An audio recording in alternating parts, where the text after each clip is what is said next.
Commander, magandang umaga sa iyo, Commander. Magandang tanghali. Gusto lang namin iparating, Commander. Ay nahanap namin yung mga bihag. Bapa. So yun, kapagpalang araw mga tol. So welcome back ulit sa ating YouTube channel. Nandito na tayo sa area saan po mga tol ay critical na po itong area na ito, at kasama natin ngayon walang iba kundi si PG. Yan. At saka si Julius. So ang usapan namin ni Remart at ni Julio ay magkita-kitan lang po kami sa area. So parang umakyat na rin sila.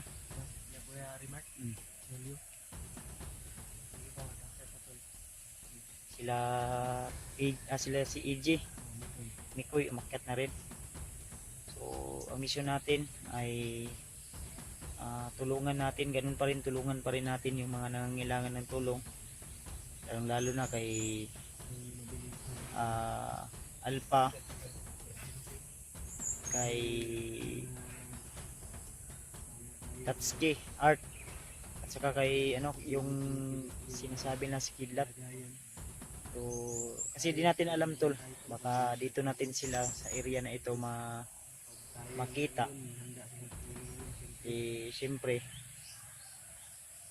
dahil ang natin, purpose natin, kung sino po yung mga nangangailangan ng tulong, lalo na may mga bihag sila, ay tutulungan natin.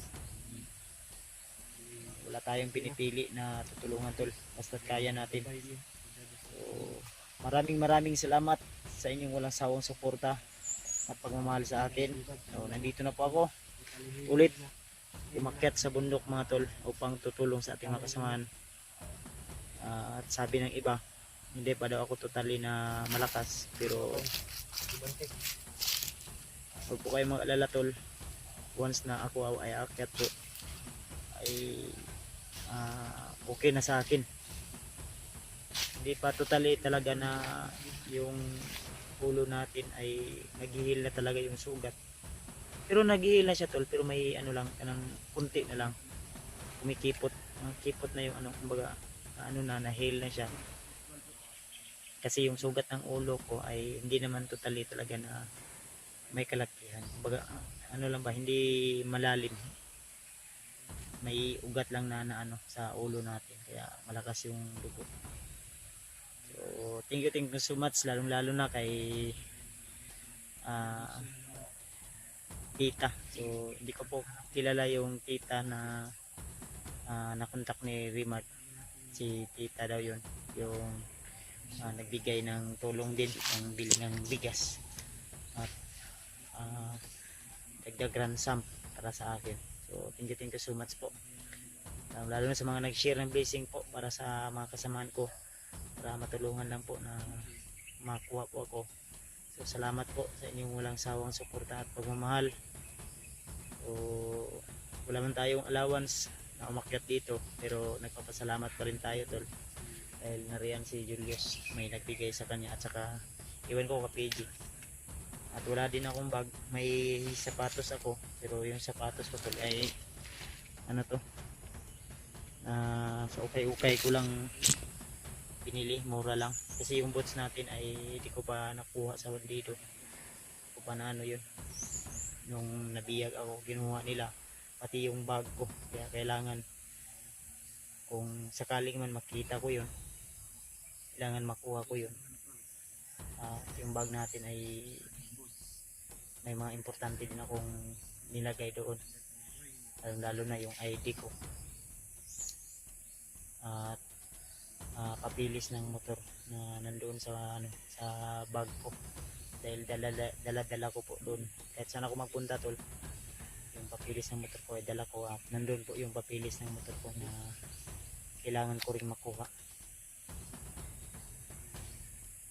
Yung commander na tumulong sa akin na may sombrero ay sana matros yung landas namin para kung sakaling man kung magbago siya, itutulungan natin tol. So shoutout sa inyo lahat, lalo na sa mga silent viewers at sa mga baguhan pa lang dyan sa ating channel. So mapagpalang araw po sa inyo lahat mga tol. At shoutout kay ate MD Daos, yan, shoutout si ate, advance happy birthday po si ate MD Daos, kay ate JRC Ribas, kay ate Milda Galang, kay ate Bilma, yan, Wood, shoutout si ate, kay kang Ninang Josephine Kelly, yan, kay Tita M Victoria, shoutout po kay ate Dave Chan, ate Jingle, ayan, shoutout po, mapagpalang araw sa inyo lahat. Ate Janice Alcalde, ayan, shoutout din po sa lahat ng mga sulit nating taga-subaybay, sa lahat ng taga-Kuwait, taga-UAE, Saudi, USA, Amerika, Japan, o saan sulok ka man sa mundo, Saudi Arabia. So saan sulok man kayo sa mundo tol, ingat-ingat lang po kayo, lalo na sa mga OFW nating taga-suporta, taga Maynila. So maraming salamat po talaga sa inyong lahat tol, sa inyong walang sawang suporta at pagmamahal sa atin, at lalo na yung pagtitiwala po. So, kay ate Lit Angko, yan, shoutout din sa ate. Kay ate Mila Chang, yan, pagpalang araw po. So nagpapahinga lang po kami dito sa gilid, tuloy-tuloy po yung paglalakbay namin tol. So ipag-pray nyo lang po kami na sana ay walang anumang uri kapahamakan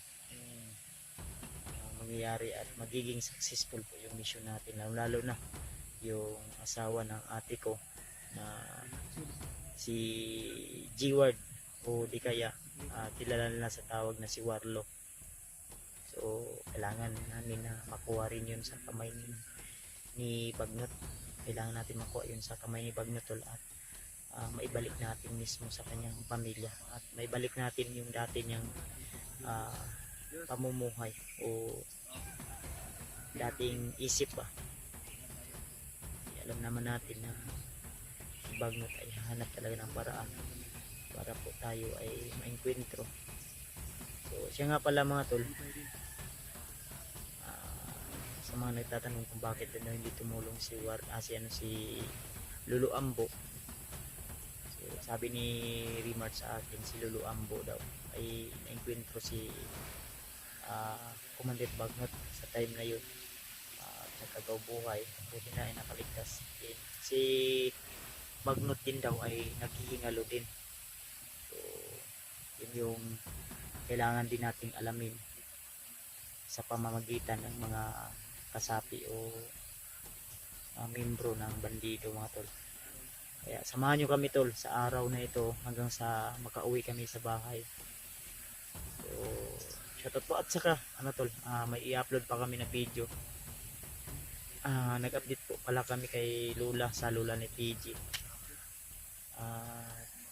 Okay naman ang buhay ni Lula, at may mga sinabi si Lula sa atin na ngayon lang natin nalalaman kung po yung niya dati. Kaya abangan po yun niyo tol kung ano man yung unang ma-upload ko. Ito ba yung area, ito ba yung exploration ko ngayon, ito ba yung video na ito, or yung update namin kay Lola. Basta abangan nyo lang po. So I hope nasamahan nyo kami hanggang sa dulo ng video na ito, hanggang sa matapos namin ang mission na ito. At asahan nyo yung mga request nyo tol, isa-isahin po natin yan hanggang sa matapos natin. So tara, dahan tayo.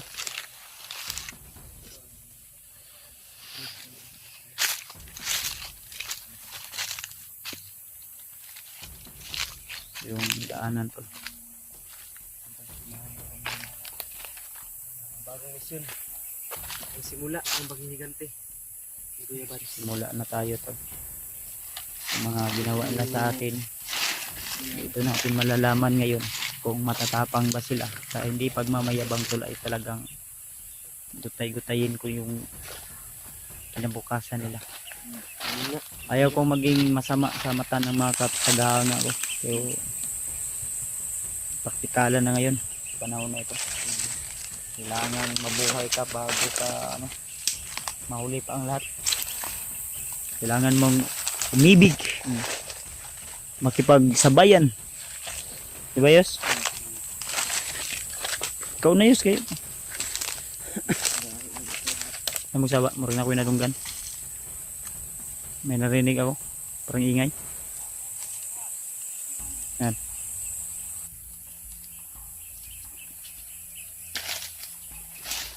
Anda mo ha.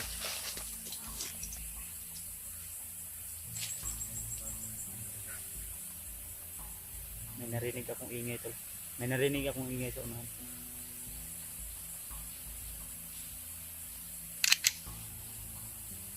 Kauban ito ng agigina. Yung dumaan kanina dun sa sa baba. Ito yung sinasabi natin tol na kanina pa kasi may tumutunog na uwak.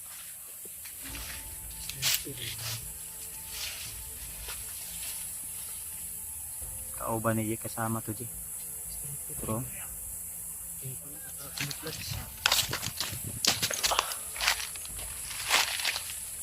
pinsa dia.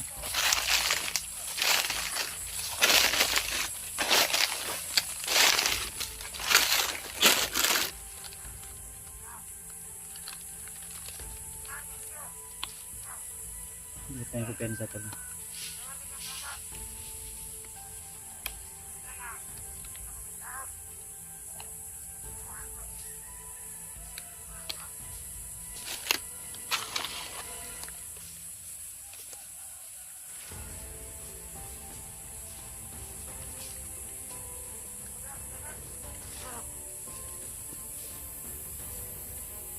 Dumaan sa atin.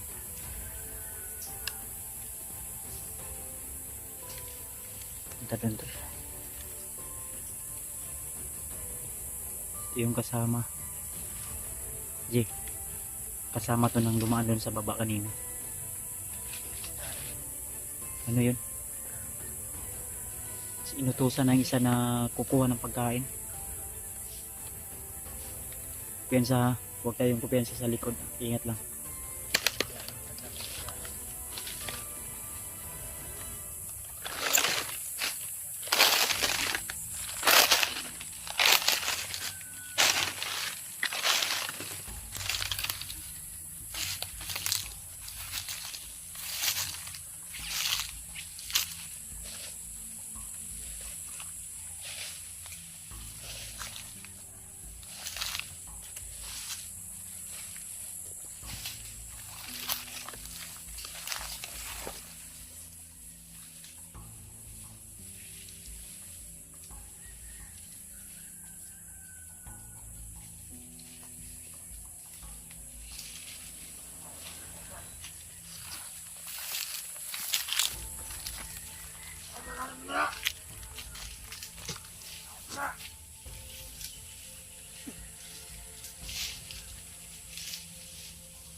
Tiwasiyos, tiwasiyos. Diyos. Paligli-hiyog Diyos. Ayaw ko munang magpaputok ng baril.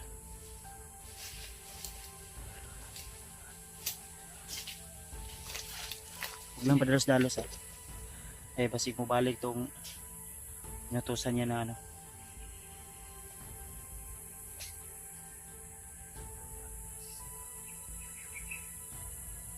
may mga boses dito bandaw.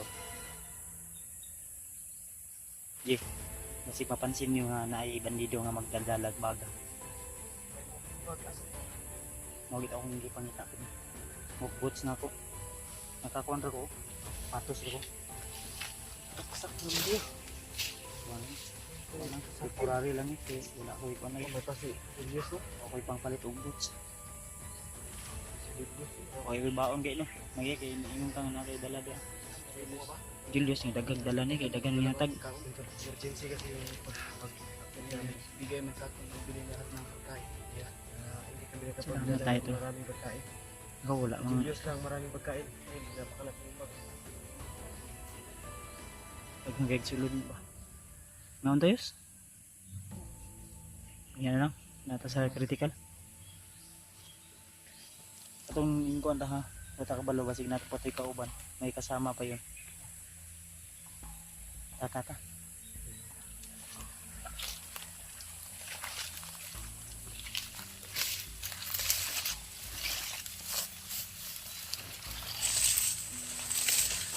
Di talaga natin ano tol na may sagupa tayo na kalaban sa bawat pinadaanan natin tol dahil malawak ang bundok na ito.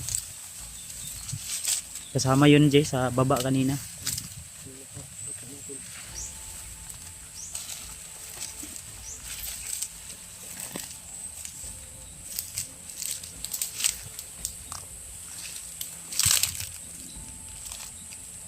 Naman. Boses ng aso. Parang may bahay sa unahan. Bahay.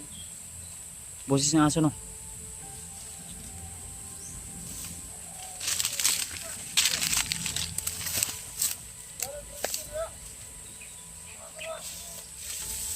Tao sa unahan ha. May tao.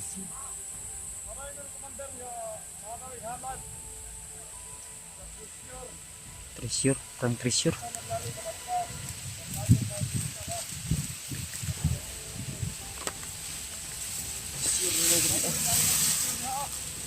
Ha?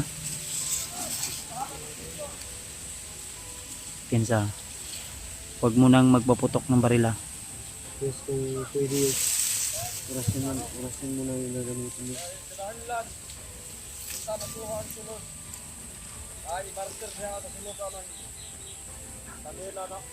Kukuha daw sila ng ano. I-barter daw.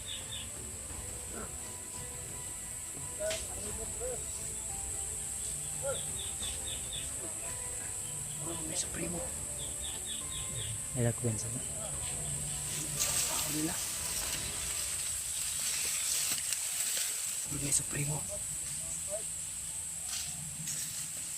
Murag dagdahan ni G. Takan gani. May payag sila sa unahan. Sa likod, banda sa likod. Kabahan.